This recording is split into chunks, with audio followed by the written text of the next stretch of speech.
உச்சநீதிமன்ற தலைமை நீதிபதி தீபக் மிஸ்ரா கவனத்திற்கு கொண்டு சென்ற சில விஷயங்கள் தோல்வியடைந்திருப்பதாக நீதிபதி செல்லமேஸ்வர் செய்தியாளர்கள் மத்தியில் பேசினார். அது தொடர்பான ஒரு கடிதத்தின் நகலையும் அவர் ஊடகங்களுக்கு சமர்ப்பதாக தெரிவித்திருக்கிறார். என்ன விஷயம்? இது தொடர்பான முதற்கட்ட தகவல்களை விரிவா பதிவு செய்யுங்க. காயத்ரி, கடந்த 2 மாதங்களுக்கு முன்பாக இந்த பிரச்சனை ஆரம்பித்திருப்பதாக நீதிபதி இரண்டாவது உச்சநீதிமன்றத்தின் மூத்த நீதிபதியான ஜஸ்டிஸ் செல்லமேஸ்வர் தெரிவித்திருக்கிறார். அதாவது 2 மாதங்களுக்கு முன்பாக நாங்கள் உச்சநீதிமன்றத்தின் தலைமை நீதிபதியாக இருக்கும் தீபக் மிஸ்ராவிடம் சில கோரிக்கைகளை வலியுறுத்தி நாங்கள் ஒரு கடிதத்தை கொடுத்திருக்கிறோம். அந்த கடிதம் தொடர்பாக தற்போது வரை எந்த ஒரு நடவடிக்கையும் எடுக்கவில்லை என்று தெரிவித்திருக்கிறார்.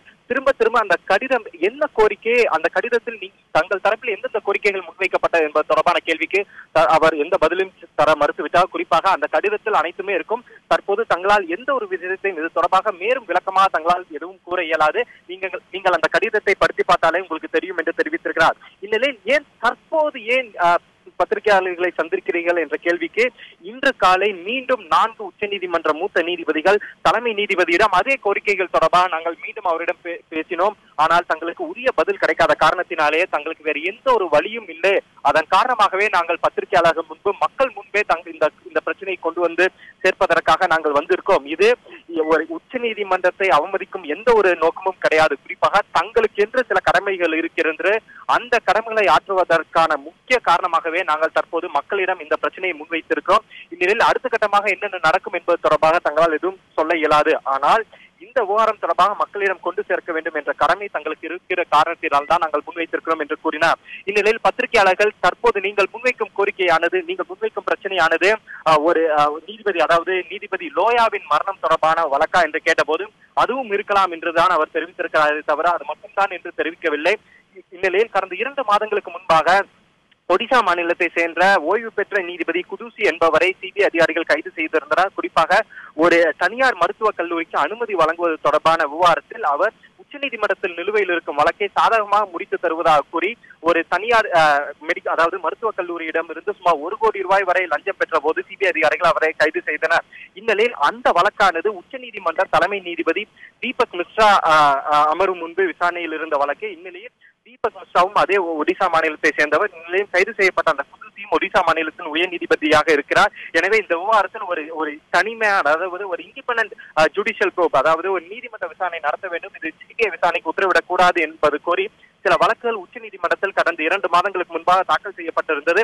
ஆனால் அந்த வழக்கை தள்ளுபடி செய்த உச்சநீதிமன்ற தலைமை நீதிபதி அமர்வு நிலையில் யாருக்கு எந்தெந்த வழக்கை விசாரணைக்கு கொடுக்க வேண்டும் என்ற அதிகாரம் தலைமை நீதிபதிக்கு தான் இருக்கிறது என்பது தொடர்பாக ஒரு உத்தரவையும் அவர் பிறப்பித்திருந்தார்.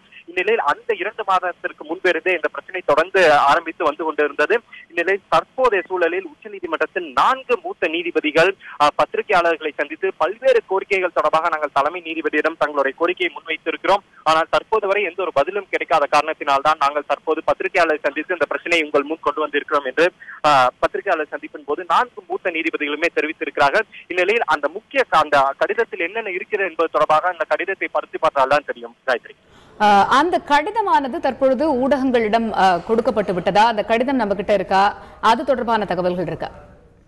தற்போதுதான் இந்த கடிதத்தை நகல் எடுப்பதற்கான வேலைகள் நடந்து கொண்டிருக்கிறது. குறிப்பாக ஒரு கடிதம், ஒரு ஹார்ட் காப்பி மட்டுமே அவர் கையில் இருந்தது. இந்நிலையில் அந்த கடிதத்தின் முக்கிய அம்சங்களை மட்டும் படித்து கூறுங்கள், அதாவது இதே பத்திரிகையாளர் சந்திப்பின் போது படித்து கூறுங்கள் என்று பத்திரிகையாளர் சார்பில் கோரிக்கை வைக்கப்பட்டது. அப்படி அந்த கடிதத்தை படிக்க ஆரம்பித்து விட்டால் அந்த கடிதத்தை ஒரே நகல் மட்டும்தான் இருக்கிறது. அந்த கடிதத்தில் இருந்துதான் அந்த நகலை வைத்துதான் ஜெராக்ஸ் எடுக்க வேண்டியுள்ளது. எனவே தற்போது அந்த கடிதத்தை தங்களால் படிக்க இயலாது. அதை ஜெராக்ஸ் எடுத்து அனைவருக்கும், அதாவது போட்டோ காப்பி எடுத்து அனைத்து பத்திரிகையாளர்களுக்கும் கொடுக்கப்படும் என தெரிவித்திருக்கிறார்கள். நிலையில் அந்த வேலைக்கு தொடர்ந்து நடைபெற்று வருகிறது. இன்னமும் அந்த போட்டோ காப்பீஸ் ஆனது முழுமையாக எந்த ஒரு பத்திரிகையாளருக்கும் கிடைக்கவில்லை.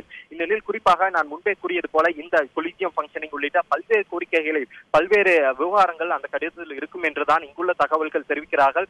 குறிப்பாக மிகவும் முக்கியமானதாக இன்று உச்சநீதிமன்றத்தில் நீதிபதி லோயாவின் மரணம் தொடர்பான வழக்கு இன்று உச்சநீதிமன்றத்தில் ஒரு அமர்வு முன்பு விசாரணைக்கு வந்தது. அது தொடர்பான அதிருப்தியும் அந்த கடிதத்தில் இருப்பதாகவே இங்குள்ள தகவல்கள் தெரிவிக்கிறார்கள். நிறைய விஷயங்கள் அந்த கடிதத்தில் இடம்பெறும் என்று எதிர்பார்க்கப்படக்கூடிய ஒரு சூழ்நிலையில் அரவிந்த், இப்ப நீதிபதி செல்லமேஸ்வர் உச்சநீதிமன்ற தலைமை நீதிபதி தீபக் மிஸ்ராக்கு அடுத்த நிலையில் இருக்கிறார். தி செகண்ட் சீனியர் மோஸ்ட் ஜட்ஜாக இருக்கிறார். சோ அவரும் இந்த ஒரு சந்திப்பில் முக்கியத்துவம் வாய்ந்த பல்வேறு கருத்துக்களை பதிவிட்டிருக்கிறார் என்பதில் மாற்று கருத்து இருக்க முடியாது. இப்ப இந்த உச்சநீதிமன்ற நீதிபதிகள் 4 தாண்டி வேறு சில நீதிபதிகளும் இது போன்று செய்தியாளர்கள் மத்தியில் பேசினாலோ இல்ல இது போன்ற சில கருத்துக்களை தெரிவிப்பார்கள் என்று எதிர்பார்க்கலாம். காயத்ரி, இதற்கு முன்பாக இந்த சம்பவத்திற்கு முன்பாக என்ன நடந்தது என்பதைத்தான் பார்க்க வேண்டியுள்ளது. குறிப்பாக 2 மாதங்களுக்கு முன்பாக இந்த நான் முன்பே கூறியது போல அந்த மருத்துவக் கல்லூரி விவகாரமானது உச்சநீதிமன்றத்துக்கு வந்தது. அப்போது உச்சநீதிமன்றத்தின் வழக்கறிஞர் பிரசாந்த் பூஷன் சார்பில் ஒரு மனுவானது உச்சநீதிமன்றத்தில் தாக்கல் செய்யப்பட்டது. அந்த மனுவானது 2வது நீதிபதியான செல்லமேஸ்வர் அமர்வு முன்பு அவசர வழக்காக விசாரணைக்கு எடுத்துக் கொள்ளப்படும் என கோரிக்கை வைக்கப்பட்டது.